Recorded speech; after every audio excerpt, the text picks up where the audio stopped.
Alright, so here we got the Mantis religiosa, the European mantis right here again, and she's awesome. She just ate yesterday. She ate a full-grown male dubia cockroach, which was awesome. It was bigger than her, and it was not doing well. It looked like it was towards the end of its life, so didn't really put up a fight. But anyway, I just stuck her in the jar, and she went right for it. But she's awesome. She just laid another ooth, so now I've got two sitting here. I've got one in the refrigerator, and I've got two here. So I'm probably gonna sell one.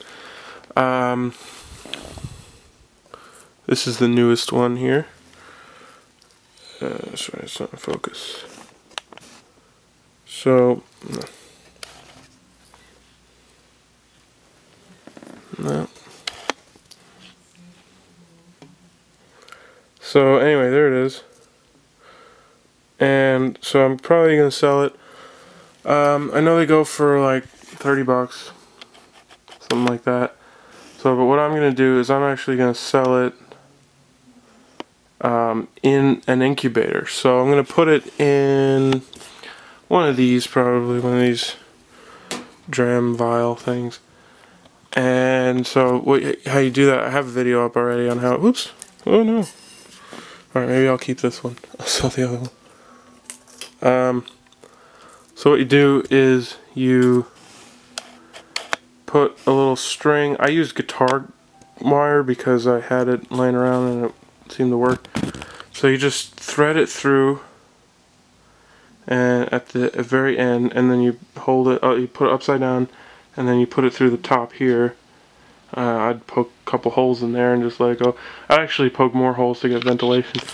And in the one that I used, I actually put a little piece of paper towel in there to keep it damp and moist, so that, because they need humidity. So I'm thinking that I'll do something like that. That'll just I'll put it in there, and I'll put some padding, like I'll wrap it in newspaper or something, and sell that as it is. Put it in a package, and it doesn't really need to go priority, so it would be really cheap shipping. So I'd do the whole thing. I'd probably do the whole thing for like 30, 35, and you get 200 to 300 little baby mantises out of that. So let me know what you think. If anyone's interested, let me know. We'll work it out, and it'll be cool. So I'm happy to spread the hobby. I was reading, and they say that when you get 200 to 300 little babies, it's impossible to keep them all and feed them all. Otherwise, they just eat each other, which is actually what I kind of plan to do. So it'll just be easy on me. I'll just keep the entire thing and let them eat each other until the strongest ones are left, and then start feeding them. However, they suggest keeping only a few and letting the rest go, since this species is actually it's not native to the U.S., but it is established, and it's pretty prominent, and they do very well. This one I've had for like 2 months, 3 months even, and it's still thriving, and she's awesome. So, and she was this size. I bred her to 2 males. Got her at the end of July, I guess, or beginning of August, and it's now towards the middle of October.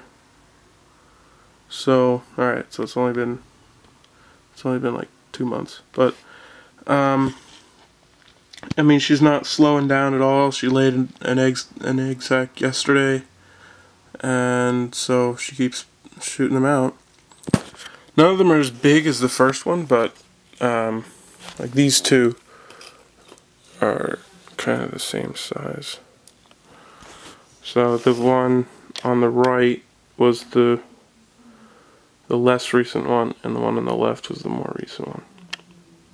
And the first one she laid is probably about 1.5 times the size of those two. Not put together, just each of them. So As for caging these mantises when they're small, when they're young, like these ones, the unicorns. These are the Texas or Mexican unicorn mantises, and they live in here comfortably. They're fine. I recently found this in my garage.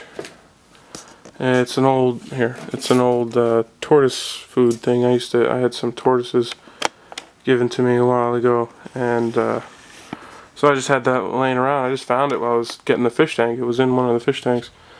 And so this, I started peeling it off, but I didn't get around to finishing it. But this would be ideal for a male religiosa. One of these. The male is far smaller than that. At least the males I found. They were much, much smaller. They also don't live very long, so. But this would be perfect for a male. I mean, you could put a female in there, but she likes the big spaces. I had her in here for a while, and she didn't like it. I put a stick in there, and she climbed around, but she just didn't like it. So here she seems to be more comfortable. She climbs around. I hear her moving around all the time, and she goes through there. There's some roaches in there, and she goes in there and picks them out every once in a while. So, but I make sure that every time she lays an egg sac, I give her a big meal. So I put her in here and I gave her the big roach, and she ate it. It was awesome. I didn't get it on video though. Oh, there's another one still in there. I forgot about it. So that's that. I figured to do an update. Let me know if you want an Ooth, and email me or whatever. We'll figure it out. All right, cool.